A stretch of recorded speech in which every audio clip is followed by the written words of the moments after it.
Amados, a paz do Senhor Jesus, estamos de volta através deste canal para vos trazer uma palavra de ânimo e renovo para vossas vidas, consolando-vos uns aos outros com estas palavras.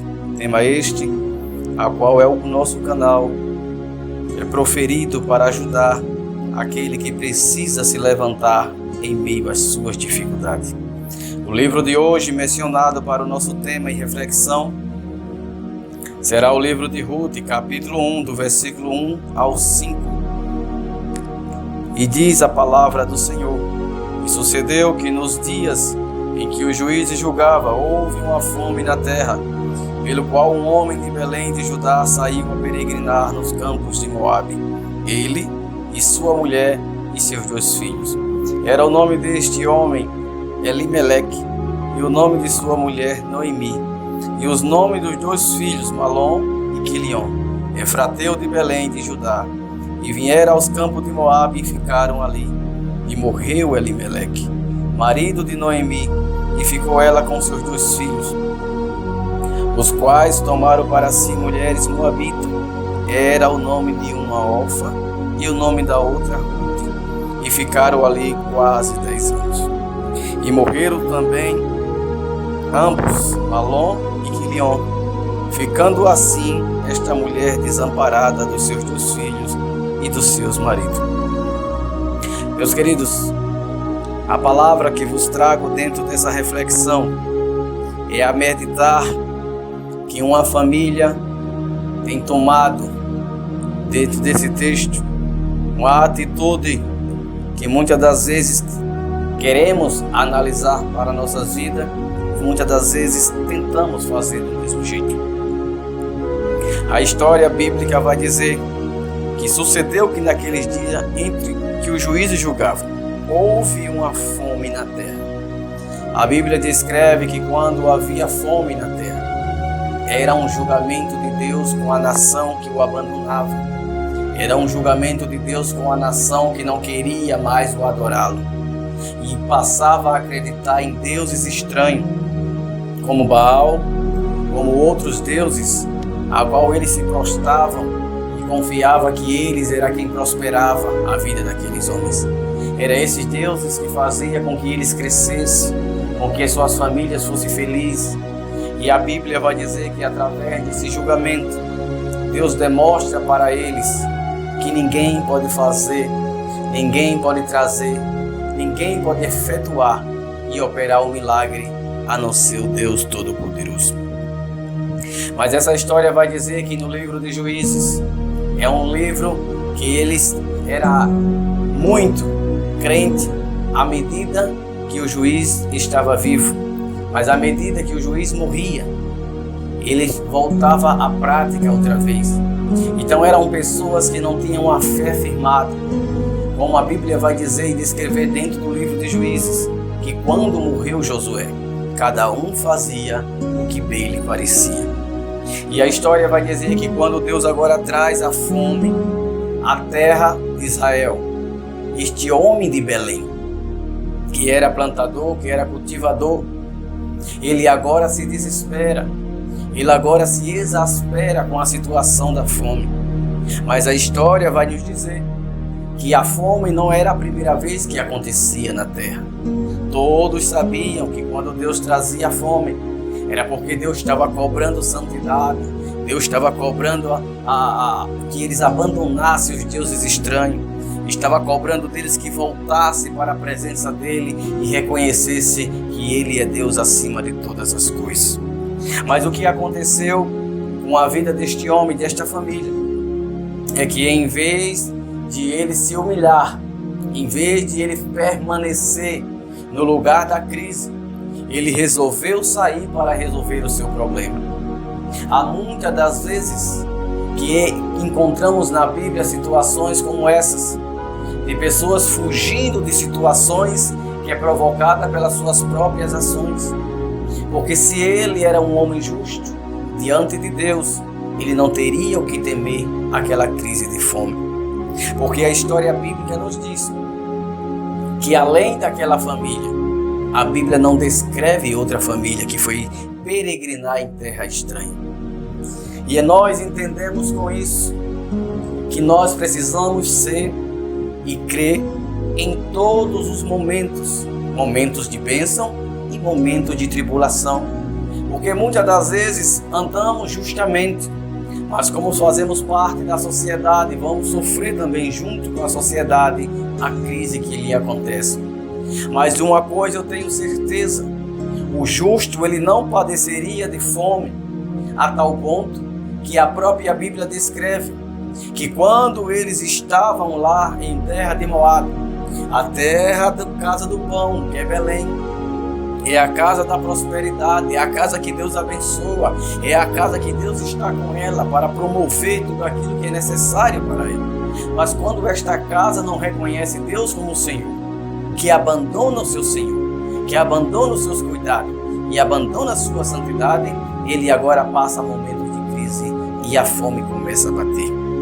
Mas esse homem, pelo desespero que teve, tomou consigo um conselho próprio, não consultando a Deus, e foi embora para as terras de Moabe. O que é mais triste é que Moabe era inimigo de Israel. Ele não foi para uma terra aliada, ele não foi para uma terra da irmandade, ele foi para uma terra inimiga. Porque desde quando a Bíblia diz que Israel sai da terra do Egito para a terra que Deus havia lhe prometido, precisava passar por Moabe. Mas o rei de Moabe, ele não permitiu que assim acontecesse. E o que foi Balaque, que era rei de Moabe, o que foi que ele fez?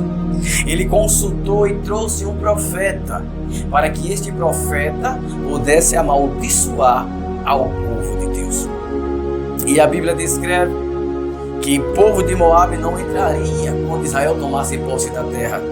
O povo de Moabe não entraria dentro do templo. O povo de Moabe não moraria junto com eles, porque seria amaldiçoado por eles, por Deus, por não aceitar e não respeitar aquela obra que Deus estava fazendo na vida de Israel. Porque Israel não ia habitar nas terras de Moabe, era apenas uma passagem. Mas Balaque chama Balaão, compra Balaão, promete a ele riquezas se ele conseguisse amaldiçoar o povo de Deus. Esta é a primeira lição que podemos aprender com este texto, que ninguém amaldiçoa aquele que Deus abençoou. Ninguém amaldiçoa aquele que Deus chamou para ser uma bênção. Independente que ainda seja um profeta, que profetize com os olhos abertos que algo aconteça, que algo possa acontecer, porque se chamaram aquele profeta, porque esse profeta tinha credibilidade para aquele rei e ofereceu todo tipo de riqueza para que pudesse amaldiçoar o povo de Deus. Mas ninguém pode amaldiçoar aquele que Deus o abençoou. Elimeleque, sabendo disso, porque todos conheciam as gerações e as culturas passadas, a história que Deus já tinha feito.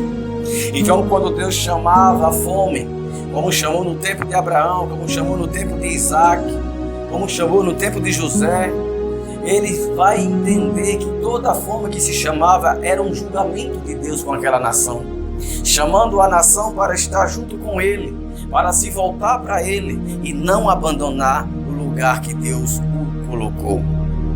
A história vai nos dizer que uma tomada de decisão sem consultar a Deus é uma tomada de decisão para a sua própria morte.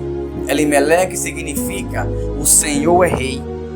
Mas muitas das vezes a nossa vida tem um grande significado espiritual, mas a nossa prática espiritual é diferenciada, porque se o Senhor é rei, ele continua a reinar e fornecerá para os seus servos tudo aquilo que é necessário. Mas Elimeleque não estava bem para aguardar o mover de Deus. Tomou uma atitude brusca de sair da casa do pão para as terras de Moabe. Segundo a história, vai nos dizer que Moabe, a terra de Moabe, era uma terra próspera, era uma terra com uma altitude muito boa, era uma chuva constante, era algo verdejante, era algo que enchia os olhos daquele povo que estava vivendo em crise.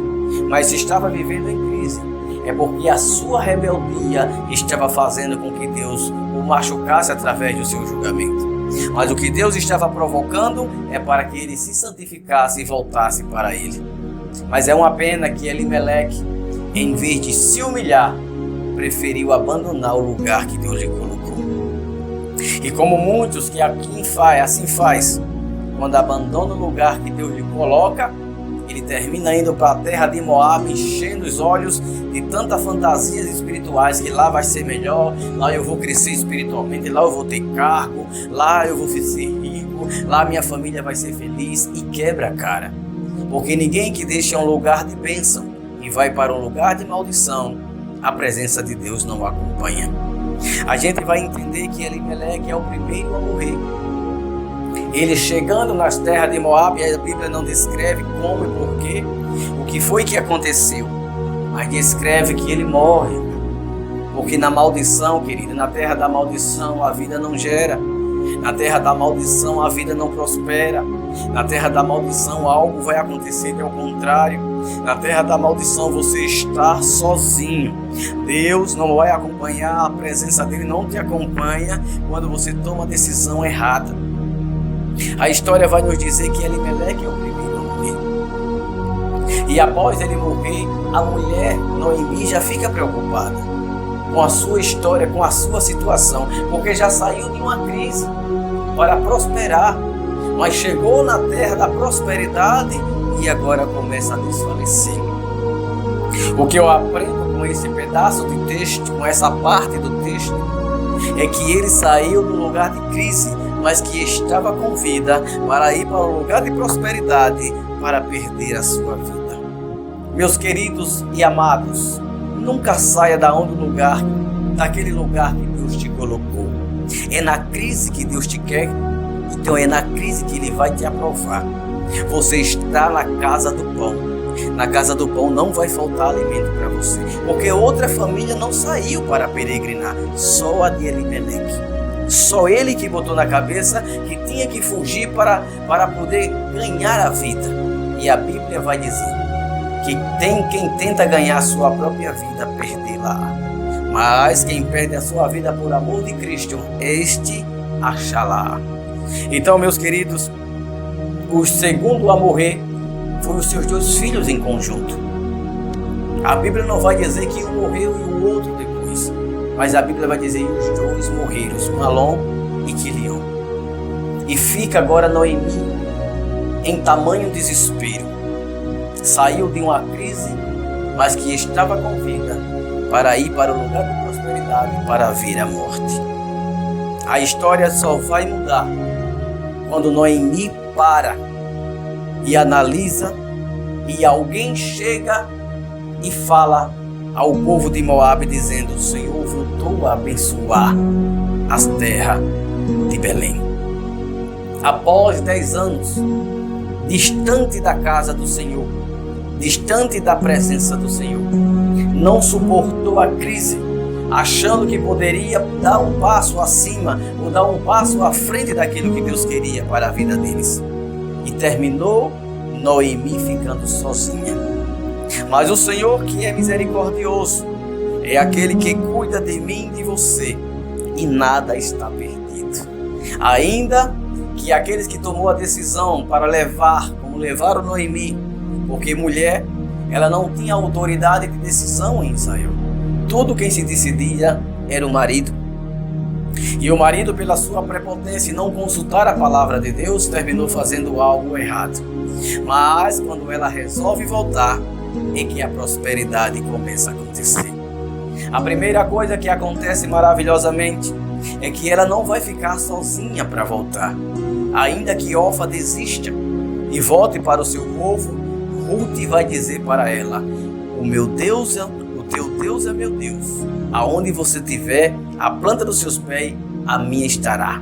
Aonde você dormir, eu dormirei. Aonde você chegar, eu chegarei. O que eu acho maravilhoso é que em meio a toda essa confusão, essa crise, o Senhor sempre tem um meio de misericórdia para restabelecer outra vez a alegria que foi perdida. E a Bíblia vai dizer que Ruth agora volta com a sua sogra. E o Senhor faz com que aconteça o encontro de Ruth e Boaz, que é o resgatador. E depois que resgata, casa com Ruth. e a vida de Noemi volta a ser mais uma vez, doçura. Porque quando Noemi volta para Belém, e as famílias que ali ficaram vai dizer para ela: essa não é Noemi, que saiu daqui feliz? E ela vai dizer: não me chame mais Noemi, me chame de Mara, porque a minha vida está amargurada. Mas quando você chega amargurado na casa do pão, o Senhor tem alimentação para te dar. O Senhor tem alegria para te dar. A mensagem que eu quero vos deixar com este texto é que mesmo em meio à crise, não desista de estar onde Deus te colocou. Se a fome chegou, mas você não vai morrer de fome, porque o Deus que supre toda necessidade está com você. Não saia da terra da bênção para a terra da morte. Não saia da terra da vida para a terra da destruição, porque o Senhor te colocou, Ele vai te dar condições de suportar. Não faça como Elimeleque, que achando que ia ter vida, morreu. Fique, e o Senhor dará vida a você e a sua família aonde você está. Não importa a tua crise, importa que o Senhor vai dar a resposta e vai te sustentar dentro desta crise. Consolai uns aos outros com estas palavras. Levante a cabeça e erga. O Senhor é contigo. O Senhor não desistirá de você. Que o Senhor vos abençoe e vos guarde em nome de Jesus.